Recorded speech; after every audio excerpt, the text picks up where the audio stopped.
maka sungguh hati kamu berdua telah condong untuk menerima kebenaran. Jadi apa kebenaran yang dimaksud di sini adalah boleh memperkosa pembantu.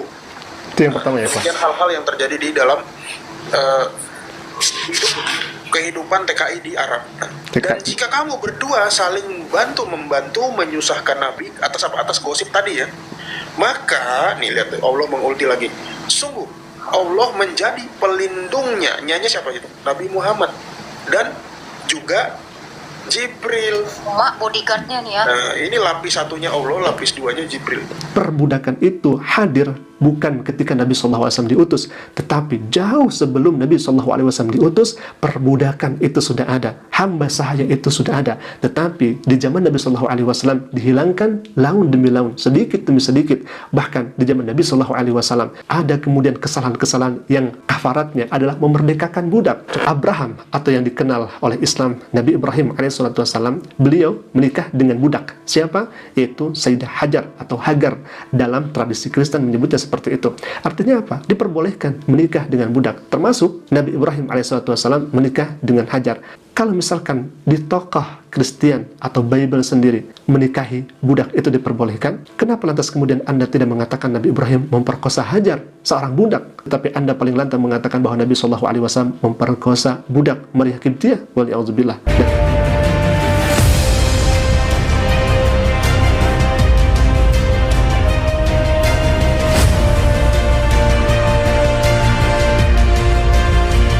Assalamualaikum warahmatullahi wabarakatuh.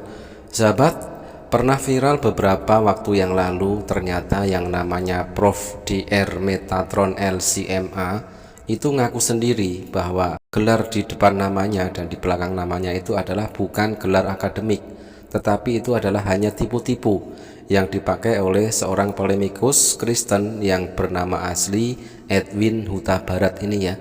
Dia ketika live streaming di TikTok atau di media sosial yang lain selalu memakai nama nickname-nya itu adalah Prof. Dr. Metatron LCMA. Tetapi menurut pengakuannya sendiri itu adalah hanyalah tipu-tipu belaka. Kesempatan kali ini kita akan tampilkan sebuah video yang saya ambil dari channel Tasik Ngaji, yang mana di situ Ustadz Tasik Ngaji membongkar dan menjawab hujatan dan fitnahan dari seorang polemikus Kristen yang bernama asli Edwin Huta Barat, tetapi memakai nama samaran atau nama tipuan Prof. Dr. Metatron LCMA. Nah, apakah yang akan menjadi bahan hujatan dari Profesor Gadungan ini? Sebelum kita tampilkan juga sebuah reaksi atau jawaban dari Ustadz Tasik Ngaji, mari kita simak kebohongan, fitnahan, dan hujatan dari polemikus Kristen yang bernama asli Edwin Huta Barat berikut ini. Jika kamu berdua bertobat, siapa yang berdua di situ maksudnya? Aisyah dan Hafsah. Aisyah, ya, Aisyah sama Hafsah bertobat kepada Allah. Maksudnya kamu berdua diem aja gitu loh.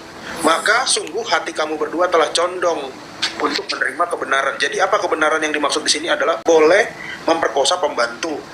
Itu yang pertama ya Pak. Boleh memperkosa pembantu. Itu yang pertama ya Pak. Dan hal-hal yang terjadi di dalam kehidupan TKI di Arab. Dan jika kamu berdua saling membantu menyusahkan Nabi atas gosip tadi ya, maka nih lihat Allah mengulti lagi. Sungguh Allah menjadi pelindungnya. Nyanyi siapa itu? Nabi Muhammad dan juga Jibril. Mak bodyguardnya nih ya. Nah ini lapis satunya Allah, lapis duanya Jibril. Dan orang-orang mukmin yang baik, jadi orang-orang yang pro kepada Muhammad. Dan selain itu malaikat-malaikat adalah penolong. Ini saya bingung, cuma gara-gara dua orang istri, yang satunya bocil, yang satunya nggak sekolah ya, yang tadi dibohongin, sampai harus berapa lapis nih, lihat. Lapis satu Allah ya, lapis dua Jibril, lapis tiga mukmin yang baik, lapis empat malaikat. Cuma demi dua orang Kak. Kodamnya banyak ya. Ya teman-teman, itulah tadi hujatan dan fitnahan dan juga pamer kebodohan yang dilakukan oleh Edwin Huta Barat bersama seorang wanita tukang hujat juga dari agama Kristen yang bernama Agatha. Edwin Huta Barat ini adalah yang mana di dalam setiap kali dia tampil live streaming, dia selalu memakai nama gelar Prof. Dr. Metatron LCMA. Tetapi sejak awal dia sudah melakukan kebohongan, maka apa yang dikatakan berikutnya sudah pasti atau sudah menjadi jaminan itu adalah sebuah kebohongan belaka, termasuk di dalam penghujatannya kepada Nabi Muhammad SAW, yang mana di situ justru membuktikan bahwa si Edwin Huta Barat ini sedang pamer kedunguan ataupun pamer kebodohan. Nah, teman-teman, mari kita simak pengakuan dari si Profesor Gadungan Edwin Huta Barat di awal, yang mana dia mencantumkan gelar Prof. Dr. Metatron LC-MA itu hanyalah sebuah lawak-lawak yang membagongkan. Bisa dijelaskan ini nama aliasnya di TikTok nih, Profesor Doktor bla bla bla bla. Iya. Makasih Bang. Sebelumnya, ya mungkin ini kesempatan besar buat saya ya. Terima kasih buat Diaspora TV sudah mengundang ke sini. Ya ini ada nama saya udah terpampang ya. Sebetulnya nama yang mungkin teman-teman kenal itu Prof. Dr. Metatron LC-MA itu sebetulnya hanya alias nama, dan orang-orang sering nyebutnya profesor. Nah sebetulnya Prof itu sebetulnya adalah singkatan dari profesi Bang. Oh, dari profesi. Jadi kita pakai nama sedikit satir untuk ya banyak orang kan pakai nama-nama satir untuk menghina Injil, pakai gelar-gelar yang kurang jelas. Tapi kenapa saya menggunakan nama itu? Sebetulnya karena kerinduan saya tentang Alkitab. Prof itu sebetulnya bukan profesor tapi profesi. Prof itu profesi, Dr itu dari, Metatron itu nama alias, ya itu ada sejarahnya juga. LC itu lagi cemas, MA itu mikirin Alkitab. Karena tiap hari kita kepikirannya Alkitab terus. Mau ngapain mikir Alkitab gitu. Iya. Gitu. Ya teman-teman, itulah pengakuan langsung dari Edwin Huta Barat, yang mana dia mengaku telah melakukan sebuah kebohongan di situ. Dan lalu kita akan tampilkan sebuah video dari Ustadz Tasik Ngaji yang akan membantah dan menjawab semua fitnahan dan hujatan dan juga pamer kebodohan yang ditampilkan oleh Profesor Dr. Metatron LC-MA, Profesor Gadungan yang bernama asli Edwin Huta Barat tersebut, yang mana telah menghujat dan memfitnah, menistakan Nabi Muhammad SAW. Berikut videonya. Lapis 4. Malaikat. Ngeri. Cuma demi dua orang, Kak. Kodamnya banyak ya. Ayat Baik, ikhwah, begitu sangat mengerikan fitnahnya kepada Nabi SAW itu. Dia katakan boleh memperkosa budak. Kemudian dia katakan juga itulah yang berlaku kepada TKW di Arab Saudi. Kemudian banyak khodamnya begitu ya, dan sebagainya. Ini fitnah yang tidak mendasar. Bahkan orang ini membawa ayat suci Al-Quran kemudian mentafsirkan dengan semaunya. Bahkan dia membawa ayat Al-Quran kemudian menjadi kekeliruan yang begitu sangat besar, luar biasa, dan fitnahannya begitu sangat nyata. Baik, kita akan bahas terlebih dahulu ayat atau surah At-Tahrim ayat pertama.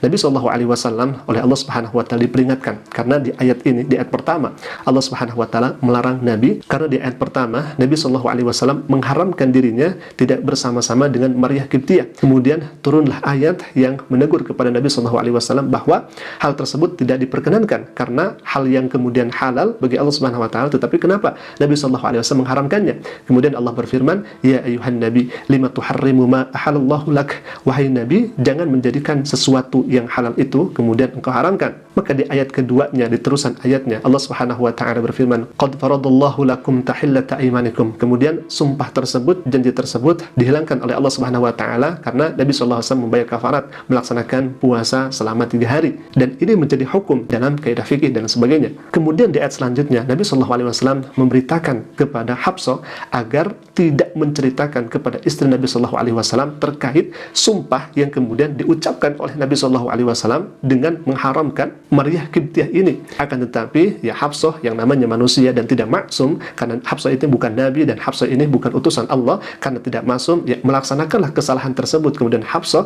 sehingga berbicara kepada Aisyah, di mana Nabi SAW mengharamkan Maryah Qibtiyah itu untuk bersama-sama. Kemudian karena Nabi SAW adalah seorang Nabi, seorang utusan Allah Subhanahu wa taala yang dibimbing wahyu oleh Allah Subhanahu wa taala, kemudian kabar itu diketahui oleh Nabi SAW. Dari mana Nabi SAW tahu itu? Nabi SAW tahu karena diberikan wahyu oleh Allah Subhanahu wa taala, sehingga Nabi SAW mengatakan kepada Hafsah dan kepada Sayyidina Aisyah bahwa kalian harus bertobat kepada Allah Subhanahu wa taala. Dan di sini Rasulullah SAW tidak memarahi, bahkan tidak memukul mereka, bahkan Nabi SAW tidak jengkel kepada mereka, tetapi Nabi SAW dengan indahnya didikan Nabi SAW agar mereka, Hafsah dan Aisyah, untuk bertobat kepada kepada Allah Subhanahu wa taala, mengajak kepada di mana Nabi sallallahu alaihi wasallam mengajak kepada Aisyah dan Hafsah agar mereka bertobat, meminta ampun kepada Allah Subhanahu wa taala. Ini begitu sangat hebat didikan Nabi sallallahu alaihi wasallam kepada istrinya. Nabi sabar, Nabi tawakal menghadapi kondisi dan keadaan istrinya kala itu. Pertanyaan berikutnya, apakah Maria Qibtiyah ini merupakan seorang budak? Maka jawabannya, ya, betul.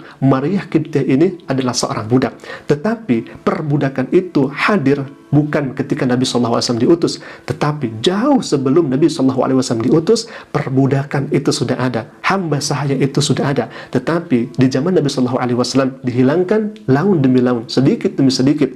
Bahkan di zaman Nabi SAW ada kemudian kesalahan-kesalahan yang kafaratnya adalah memerdekakan budak. Contohnya misalkan membunuh tanpa disengaja, kafaratnya memerdekakan budak. Bersenggama dengan suami istri di hari bulan Ramadan, maka caranya memerdekakan budak dan lain sebagainya. Banyak ibadah yang kemudian memerdekakan budak menjadi alternatif untuk kafaratnya. Karena apa? Dalam Islam dianjurkan untuk memerdekakan budak. Dan ketika Nabi SAW menikahi Maria Qibtiyah ini, ketika statusnya menjadi budak dan ditikah oleh Nabi SAW, maka Maria Qibtiyah ini menjadi seseorang yang merdeka, yang kemudian disebut Ummul Aulad atau Ummul Walad. Baik, kita akan tampilkan data-data di mana perbudakan ini ada sebelum di zaman Nabi SAW dalam Bible sendiri. Nah teman-teman, sebelum kita simak ayat di dalam Bible tentang perbudakan, ada satu pepatah yang sangat cocok disematkan kepada seorang penghujat bernama Edwin Huta Barat ini. Kuman di seberang lautan nampak, tetapi gajah di pelupuk mata tidak nampak. Itulah ya, semua hujatannya, semua fitnahannya akan berbalik kepada kekristenan sendiri. 1 Raja-Raja 4:23, aku membeli budak-budak laki-laki dan perempuan, dan ada budak-budak yang lahir di rumahku. Aku mempunyai juga banyak sapi dan kambing, domba melebihi siapapun yang pernah hidup di Yerusalem sebelum aku. Kemudian, selanjutnya, kemudian berserulah Yonatan dari belakang budak itu, ayo cepat, jangan berdiri saja. Lalu budak Yonatan memungut anak panah itu dan kembali kepada tuannya. Mengandung pula lah Bilha, budak perempuan Rahel, lalu melahirkan anak laki-laki yang kedua bagi Yakub. Lalu Abraham berdoa kepada Allah, dan Allah menyembuhkan Abimelek dan istrinya dan budak-budaknya perempuan sehingga mereka melahirkan anak. Bukankah ada tertulis bahwa Abraham mempunyai 2 anak, seorang dari perempuan yang menjadi hambanya dan seorang dari perempuan yang merdeka? Abraham, atau yang dikenal oleh Islam Nabi Ibrahim alaihissalam, beliau menikah dengan budak. Siapa? Yaitu Sayyidah Hajar atau Hagar. Dalam tradisi Kristen menyebutnya seperti itu.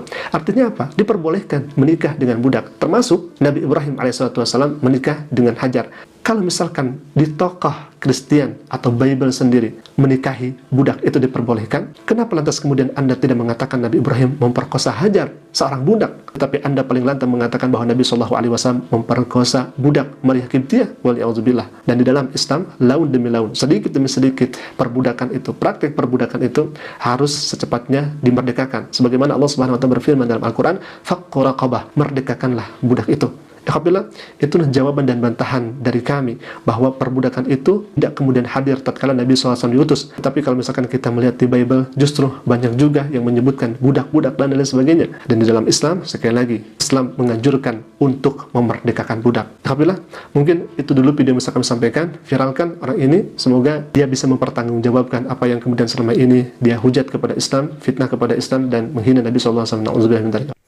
Ya teman-teman, itulah tadi sebuah jawaban yang sangat menohok ya dari Ustadz Tasik Ngaji, menjawab fitnahan dan tuduhan dan juga pamer kedunguan yang ditunjukkan oleh Edwin Huta Barat, seorang polemikus Kristen yang di dalam live streamingnya dia melakukan penipuan dan kebohongan dengan memakai nama gelar Prof. Dr. Metatron LCMA. Tetapi gelar gadungan itu adalah sebuah tipu-tipu dan kebohongan menurut pengakuan dari Edwin Huta Barat tersebut ya. Dan sesuai dengan saran dari Ustadz Tasik Ngaji, mari kita bantu memviralkan ya penipuan, kebohongan, kebodohan, dan yang paling utama adalah penghujatan, fitnahan dan tuduhan dan juga sebuah penistaan yang dilakukan oleh Edwin Huta Barat ini terhadap Rasulullah Shallallahu Alaihi Wasallam.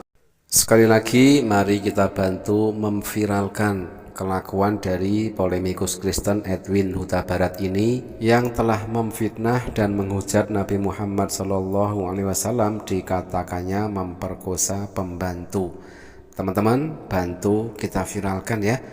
Semoga apa yang dia lakukan segera dipertanggungjawabkan oleh seorang penipu dan pembohong yang bernama Edwin Huta Barat ini.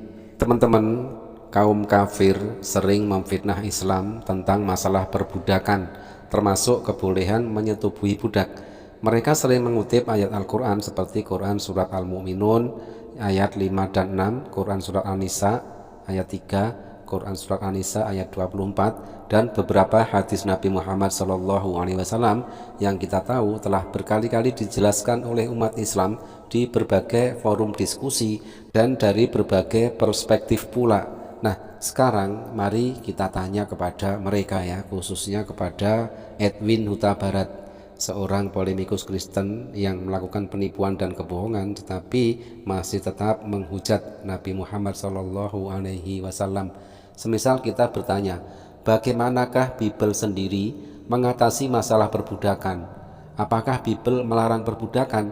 Ternyata jawabannya adalah tidak, teman-teman ya.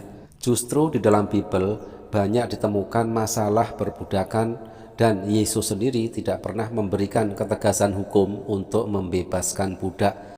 Coba kita tengok di dalam Imamat 25 nomor 44 sampai 46. Tetapi budakmu laki-laki atau perempuan yang boleh kau miliki adalah dari antara bangsa-bangsa yang di sekelilingmu, hanya dari antara merekalah kamu boleh membeli budak laki-laki dan perempuan. 25 nomor 45, juga dari antara anak-anak pendatang yang tinggal di antaramu boleh kamu membelinya, dan dari antara kaum mereka yang tinggal di antaramu yang dilahirkan di negerimu, orang-orang itu boleh menjadi milikmu. 25 nomor 46, kamu harus membagikan mereka sebagai milik pusaka kepada anak-anakmu yang kemudian supaya diwarisi sebagai milik kamu harus memperbudakkan mereka untuk selama-lamanya. Tetapi atas saudara-saudaramu orang-orang Israel janganlah memerintah dengan kejam yang satu sama yang lain. Nah teman-teman, di dalam ayat Imamat tersebut dikatakan bahwa Tuhan memaklumi perbudakan dan penjualan terhadap budak. Bahkan dalam ayat selanjutnya Tuhan menyetujui perbudakan seumur hidup. Budak harus dijadikan warisan kepada anak-anak dan diperbudak selamanya. Kita tengok di dalam Keluaran 21 nomor 20 sampai 21, apabila seseorang memukul budaknya laki-laki atau perempuan dengan tongkat sehingga mati karena pukulan itu, pastilah budak itu dibalaskan. Hanya jika budak itu masih hidup sehari dua, maka janganlah dituntut belanya, sebab budak itu adalah miliknya sendiri. Di dalam Keluaran tersebut Tuhan membenarkan pemukulan atau penyiksaan terhadap budak. Budak dapat dipukul oleh tuannya asal tidak sampai mati, atau kematiannya baru terjadi setelah 2 hari kemudian. Pembelaan terhadap budak tersebut baru diterapkan setelah dia mati akibat pemukulan tersebut. Di dalam Keluaran 21 nomor 7 sampai 10, apabila ada seorang menjual anaknya yang perempuan sebagai budak, maka perempuan itu tidak boleh keluar seperti cara budak-budak lelaki keluar. Jika perempuan itu tidak disukai tuannya yang telah menyediakannya bagi dirinya sendiri, maka haruslah tuannya itu mengizinkan ia ditebus tuannya itu tidak berhak untuk menjualnya kepada bangsa asing, karena ia memungkiri janjinya kepada perempuan itu. Jika tuannya itu menyediakannya bagi anaknya laki-laki, maka haruslah tuannya itu memperlakukannya seperti anak-anak perempuan berhak diperlakukan. Jika tuannya itu mengambil perempuan lain, ia tidak boleh mengurangi makanan perempuan itu, pakaiannya, dan persetubuhan dengan dia. Nah teman-teman, di dalam ayat tersebut dikatakan bahwa seseorang dapat menjual anak perempuannya sebagai budak. Sedangkan di dalam Al-Quran sama sekali tidak ada anjuran untuk menjual anak perempuan sendiri sebagai budak. Ini merupakan perbuatan keji. Nah, ayat di dalam Bible tersebut juga mengatakan soal persetubuhan terhadap budak adalah kemakluman. Yesus sendiri membenarkan pemukulan terhadap budak.